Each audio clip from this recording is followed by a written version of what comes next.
வணக்கத்துடன் pepper and salt news என்கின்ற இந்த வலையொலியில் உங்களை சந்திப்பதில் நான் மகிழ்ச்சி அடைகின்றேன்.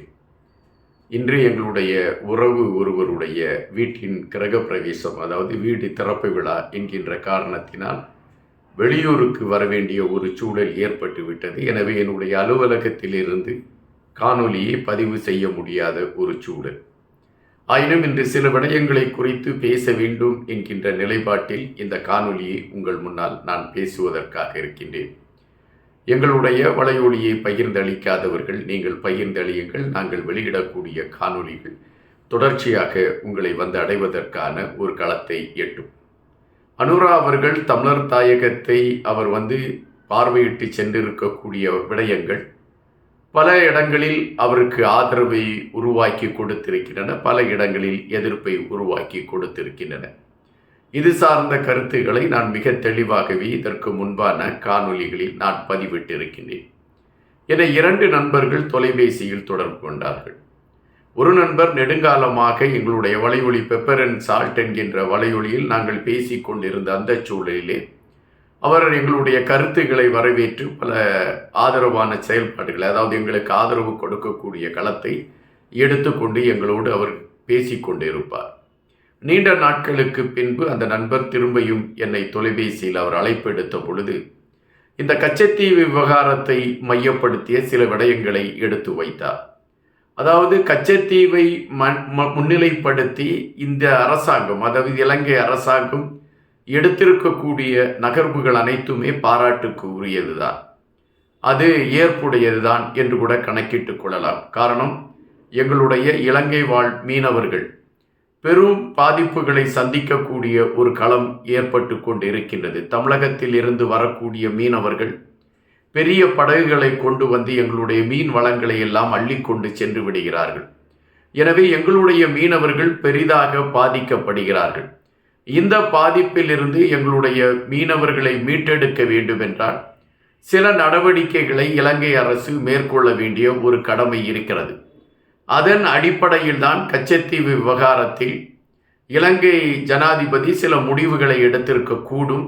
அதனால்தான் அவர் அந்த கச்சத்தீவிற்கு அவர் விஜயம் செய்த விடயம் கூட அதனை மையப்படுத்தியதாகத்தான் இருக்க வேண்டும் என்ற ஒரு கருத்தை பதிவிட்டார். ஆனால் இங்கு வேறு சில சந்தேகங்களும் எழும்புகின்றன என்கின்ற ஒரு செய்தியும் இருக்கிறது. கச்சத்தீவை ஒரு சுற்றுலா தலமாக உருவாக்க வேண்டும் என்பதுதான் இலங்கை அரசின் தற்பொழுதைய நிலைமை என்கின்ற ஒரு கருத்து எடுத்து வைக்கப்படுகிறது. இதற்கு கத்தோலிக்க திருச்சபையை சார்ந்த பாதிரியார் ஒருவர் கடுமையான எதிர்ப்புகளையும் பதிவிட்டிருக்கின்றார்.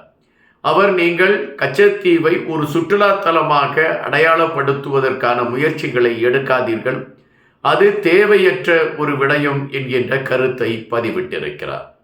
கச்சத்தீவை சுற்றுலா தலம் என்கின்ற அடிப்படையில் கொண்டு வந்து நிறுத்தக்கூடிய அந்த சூழலில் சிங்களம் சார்ந்தவர்களை கொண்டு வந்து கச்சத்தீவுக்குள் நுழைப்பதற்கான ஒரு களமும், தமிழர்கள் வாழுகின்ற பகுதிகளில் சிங்களம் சார்ந்த விடயங்களுக்கு முன்னுரிமை கொடுப்பதற்கான ஒரு களமும் அமைவதற்கான வாய்ப்புகளை உருவாக்குவதற்கு இது அமைந்துவிடும் என்கின்ற ஒரு கருத்து வலுவடைய தொடங்கி இருக்கின்றன. கச்சத்தீவை கையில் எடுத்துக்கொண்டு தமிழர்களுடைய பகுதிகளில் சிங்களர்களை குடியேற்றுவதற்கான முயற்சிகளை எடுப்பதற்கு இந்த அரசாங்கம் முனைப்பு காட்டுகிறதா என்கின்ற ஒரு கேள்வியைத்தான் அந்த கத்தோலிக்க திருச்சபையின் பாதிரியார் எடுத்து வைத்திருக்கக்கூடிய அந்த கருத்துகள் மூலம் நம்மால் அறிந்து கொள்ள முடிகின்றது. ஆனால் இங்கு வேறு பல விடயங்களும் பேசப்படுகின்றன. குறிப்பாக கச்சத்தீவு விவகாரத்தை இப்பொழுது அழுத்தமான ஒரு பதிவாக எடுத்து வைத்து இந்திய அரசியல் களத்தில் ஒரு பரபரப்பை கூட்டியிருப்பது நடிகர் விஜய் அவர்கள். அதாவது இப்பொழுது தமிழக வெற்றி கழகத்தின் தலைவராக இருக்கக்கூடிய விஜய் அவர்கள் அந்த பிரச்சனையை கிளப்பி இருக்கின்றார். இதுவரை விஜய் அவர்களுடைய கட்சிக்கு யார் ஆதரவு கொடுப்பார் என்கின்ற கேள்விகள் பலவாறு பேசப்பட்டு கொண்டு இருந்தன. ஆனால் தற்பொழுது அனைத்திந்திய அண்ணா திராவிட முன்னேற்ற கழகம் பல பிரிவுகளாக, 3 பிரிவுகளாக பிரிந்திருக்கக்கூடிய பிரிவுகள் இப்பொழுது விஜய் அவர்களுக்கு அவர்கள் ஆதரவு கொடுப்பதற்கான ஒரு களத்தை எடுப்பார்கள் என்கின்ற செய்திகள் பரவலாக வருகின்றன. அப்படி என்றால் தமிழகத்தை பொறுத்தமட்டில் வருகின்ற சட்டமன்ற தேர்தலில் விஜய் அவர்களுடைய ஆதிக்கம் ஒரு வலுவான தளத்தை கொண்டதாக அமையும் என்கின்ற ஒரு கணக்கீடு எடுத்து வைக்கப்படுகின்றது. எனவே விஜய் அவர்கள் எடுத்து வைக்கக்கூடிய ஒவ்வொரு கருத்துகளும் அதிர்வலைகளை ஏற்படுத்தக்கூடிய ஒரு களத்தை கொண்டதாக அமைந்திருக்கிறது. எனவே கச்சத்தீவு விவகாரத்தை மையப்படுத்தி விஜய் அவர்கள் எடுத்து வைத்திருக்கக்கூடிய கருத்துகள் ஒரு பெரும் அதிர்வலைகளை ஏற்படுத்தக்கூடிய களத்தை தமிழக அரசியல் களத்தில் கொண்டு வரும் என்று இலங்கை அரசாங்கம் அச்சப்படுகிறது. எனவேதான் விஜய் அவர்களுடைய திரைப்படத்திற்கு இலங்கையில் கடுமையான எதிர்ப்பை பதிவு செய்வதற்கான ஒரு களத்தை ஏற்பாடுகள் செய்து கொண்டு இருக்கிறது ஆளும் கட்சி என்கின்ற ஒரு செய்தி வருகின்றன. இது எந்த அளவிற்கு உண்மை, இதன் உண்மையிலே இது அப்படி ஒரு செயல்பாடை வரையறுத்து கொண்டு இருக்கிறதா என்கின்ற கேள்விகளுக்குள் நாம் செல்கின்ற பொழுது தற்பொழுது வரை கிட்டி இருக்கக்கூடிய செய்தி அதுவாகத்தான் இருக்கின்றது. இதுவரை பல தலைவர்கள் கச்சத்தீவை மையப்படுத்திய கருத்துக்களை பேசியிருக்கிறார்கள். அப்பொழுதெல்லாம் இந்த கச்சத்தீவு விவகாரத்தில் இவ்வளவு வேகம் காட்டாத இலங்கை அரசாங்கம் விஜய் அவர்கள் கச்சத்தீவை மையப்படுத்தி கருத்துக்களை பேசிய பொழுது வேகம் எடுத்திருக்கிறது என்றால் வருகின்ற சட்டமன்ற தேர்தலில் விஜய் அவர்களுடைய கூட்டணி தமிழகத்தில் ஆட்சி பொறுப்பை கைப்பற்றிவிடும் என்கின்ற அச்சம் பரவலாக பல மட்டங்களில் இருக்கிறதா என்கின்ற கேள்வி எழும்புகிறது. எனவேதான் இப்பொழுது அதை எதிர்ப்பதற்கான ஒரு களத்தை இலங்கை அரசாங்கம் எடுத்திருக்கிறது என்பதாக நம்மால் யூகிக்க முடிகிறது. நாம் அதனை மையப்படுத்தி நம்மால் பார்க்க முடிகின்றது. எனவே கச்சத்தீவு என்கின்ற இந்த விடயத்தை மையப்படுத்தி கொண்டு ஒரு எதிர்வினை ஆற்றக்கூடிய களத்தை இலங்கை ஆட்சியாளர்கள் எடுக்கிறார்கள் என்பதின் பின்னணியில் பல அரசியல் களங்கள் பின்னப்பட்டு இருக்கிறது என்பதை நாம் இங்கு பார்க்க வேண்டியதிருக்கின்றது. நண்பர் எடுத்து வைத்த கருத்து என்னவென்றால், இலங்கையில் நாங்கள் தமிழர்கள் கேட்டுக்கொண்டு இருப்பது எங்களுக்கான சுய உரிமை அல்லது எங்களுக்கான சமஷ்டி உரிமை. இந்த சமஷ்டி உரிமையை எங்களுக்கு உருவாக்கி கொடுப்பதற்கான பல களங்கள் இந்திய அரசிடம் இருந்தன. ஆனால் இந்திய அரசாங்கம் ஒவ்வொரு காலகட்டத்திலும் தமிழர்களை புறந்தள்ளிவிட்டு சிங்களர்களுக்கு முன்னுரிமை கொடுக்கக்கூடிய களங்களைத்தான் எடுத்துக்கொண்டு வந்திருக்கிறது.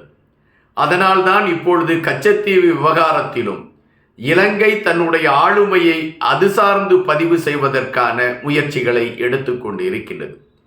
தமிழர்களுக்கான தீர்வை கொண்டு வருவதற்கான முயற்சியை இந்தியா எடுத்திருக்கக்கூடிய ஒரு களம் அமைந்திருக்கும் என்றால் இன்று கச்சத்தீவு விவகாரத்தில் இவ்வளவு சிக்கல்கள் ஏற்பட்டிருக்காது, இவ்வளவு பிரச்சனைகள் ஏற்பட்டிருக்கிறது. தமிழர்களை பொறுத்தமட்டில் நெடுங்காலமாக அவர்களுடைய மனதிலே எழும்பி இருக்கக்கூடிய ஒரு ஆசை, தங்களுக்கான ஒரு தனித்த தன்மை வேண்டும் என்பதுதான். அந்த தனித்த தன்மையை உருவாக்கி கொடுக்கக்கூடிய களம் இந்தியாவிடம் இருக்கிறது என்பது அவர்களுடைய நம்பிக்கையாக இருந்தது, எண்ணமாக இருந்தது, அவர்களுடைய செயல்பாடுகளாக இருந்தது.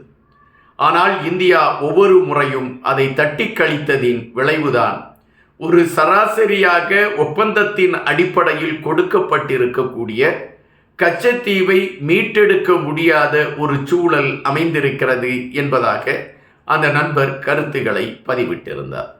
அவர் குறிப்பிட்ட அந்த கருத்துகளில் பல வலிமையான தாக்கம் இருப்பதாகத்தான் நானும் யூகிக்கின்றேன். அதனால்தான் அது சார்ந்த சில கருத்துக்களை பதிவிட வேண்டும் என்கின்ற நிலைப்பாட்டில்தான் இந்த காணொலியை நான் பதிவிடுகின்றேன். இந்த காணொலியில் குறிப்பிடக்கூடிய விடயம் ஒன்றுதான். தமிழர்கள் சார்ந்த விடயங்களை மையப்படுத்தி நடவடிக்கை எடுப்பதாக கூறிக்கொண்டு சிங்கள ஆட்சியாளர்கள் தமிழர்கள் மத்தியில், அதாவது இந்தியாவில் இருக்கக்கூடிய தமிழர்களுக்கும் ஈழத்தில் இருக்கக்கூடிய தமிழர்களுக்கும் ஒரு சிண்டு முடியக்கூடிய வேலையை எடுத்து அதன் அடிப்படையில் தங்களுக்கான வாக்கு வங்கிகளை வடக்கு கிழக்கு பகுதியில் பெறுவதற்கான ஒரு களத்தை எடுத்திருக்கிறார்கள் என்பதுதான் இப்பொழுது நாம் உணர வேண்டிய ஒன்றாக இருக்கின்றது. இந்தியா பல நேரங்களில் ஈழத்தமிழர்கள் விடயத்தில் ஒரு ஆதரவான நிலைப்பாட்டை எடுப்போம் என்கின்ற ஒரு கட்டமைப்பை கொண்டு வந்தால் கூட தொடர்ச்சியாக அது அதற்கான ஒரு முயற்சிகளை எடுக்கவில்லை என்பதும் வருத்தமான பதிவு. இப்பொழுது இந்தியா தமிழர்களை மையப்படுத்திய ஒரு களத்தை முன்னிலைப்படுத்தி கொண்டு ஒரு பயணத்தை வரையறுக்க வேண்டியது காலத்தின் கட்டாயமாக இருக்கிறது என்பதுதான் நிஜம். அதை இந்தியா புரிந்து கொள்ளும் என்பது நாம் உணர்ந்திருக்கக்கூடிய ஒன்று. அதுபோல தமிழக வெற்றி கழகத்தின் தலைவராக இருக்கக்கூடிய விஜய் அவர்கள் நடித்து வெளிவர இருக்கக்கூடிய படத்திற்கு இலங்கையில் பெரும் எதிர்ப்புகள் கிளம்புவதற்கான ஒரு சூழலும் கட்டி அமைக்கப்பட்டு கொண்டு இருக்கிறது என்கின்ற செய்தியையும் நாம் இங்கு புறந்தள்ள முடியாத ஒன்றாக இருக்கிறது. எனவே சில விடயங்கள் அரசியல் சார்ந்து பேசப்படுகின்றன, மக்களுக்காக பேசப்படவில்லை என்பதுதான் நிஜம். அதுதான் இப்பொழுது அரங்கேறிக் கொண்டு இருக்கின்றன. நன்றியுடன் இன்பா.